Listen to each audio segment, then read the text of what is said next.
관리를 한다는 거는 말 그대로 과식을 하지 않는다 연결이 되는데, 그럼 좀 평생 배고프게 살아야 한다는 건가요? 아닙니다. 평생 어떻게 배고프고 살 수 있나요? 그거는 아니고요.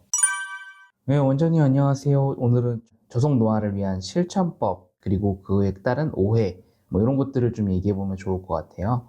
저속 노화, 요즘 많이들 얘기를 하는데, 단순히 늦게 늙자는 뜻인 건가요? 최근에 진짜 한 1년 사이에 정말 이 단어가 되게 선풍적으로 인기를 끌고 있는 것 같습니다. 그래서 일단은 무슨 뜻인지 먼저 설명을 드리면, 예전에는 이제 안티에이징이라는 말을 많이 썼어요. 노화를 막자라는 개념이죠. 그래서 안티에이징, 특히 이제 피부과라든가 뭐 화장품 같은 데서도 많이 얘기했던 것 같고요. 늙어 보이지 않게 하기 위해서 피부라든가 외모 같은 데 가꾸는 거에 조언을 줬던 개념이라고 생각이 되고요. 그에 반해서 저속 노화는 우리가 나이가 들어감에 따라서 노화가 되고 여러 가지 기능이 약화될 수밖에 없는데, 이러한 건강 수명을 늘려가지고 스스로 자립할 수 있고 스스로의 생활을 유지할 수 있는 것들을 목표로 합니다. 그래서 단순히 약물만 쓰는 것들이 치료 방법은 아니고요.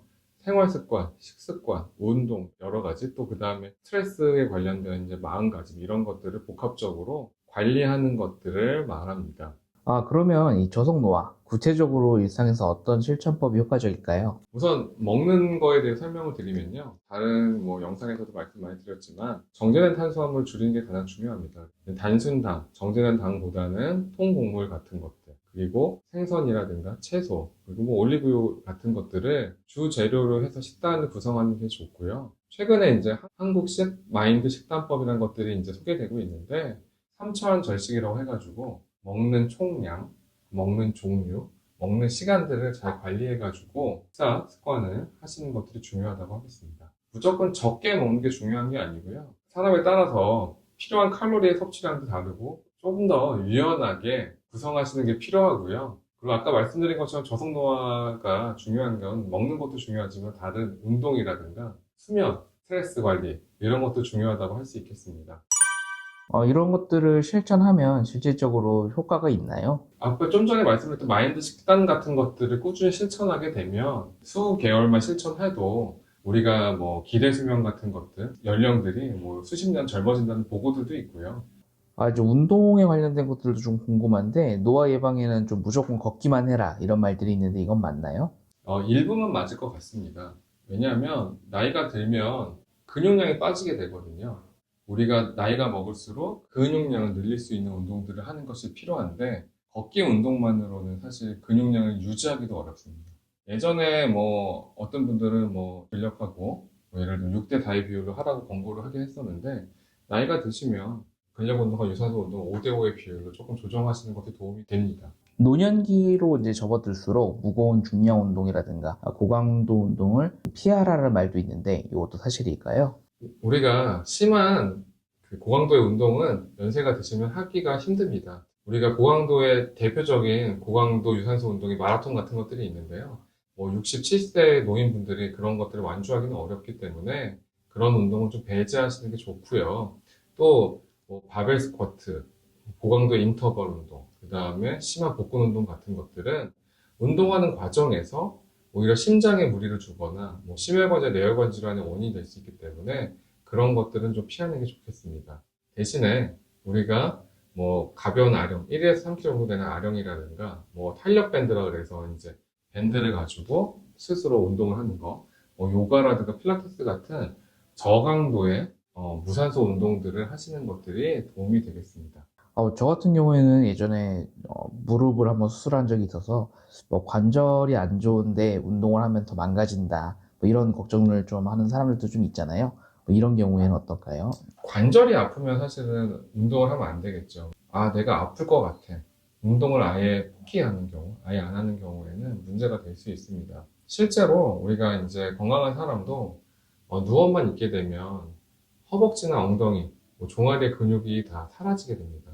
특히 그래서 저희가 이제 그런 환자들을 어디서 많이 보게 되냐면, 중환자실에 이제 환자가 입원하고 한 달 정도 지나면요, 허벅지나 다리 같은 게 거의 반쪽이 됩니다. 1, 2주만 운동하지 않고 누워만 있어도 우리가 근육이 사라지기 때문에 적절한 운동은 반드시 해야 됩니다. 따라서 단계적으로 해야겠죠. 뭐 무릎이 아픈데 뭐 중량이 강해지는 운동을 하면 안 될 것 같고요.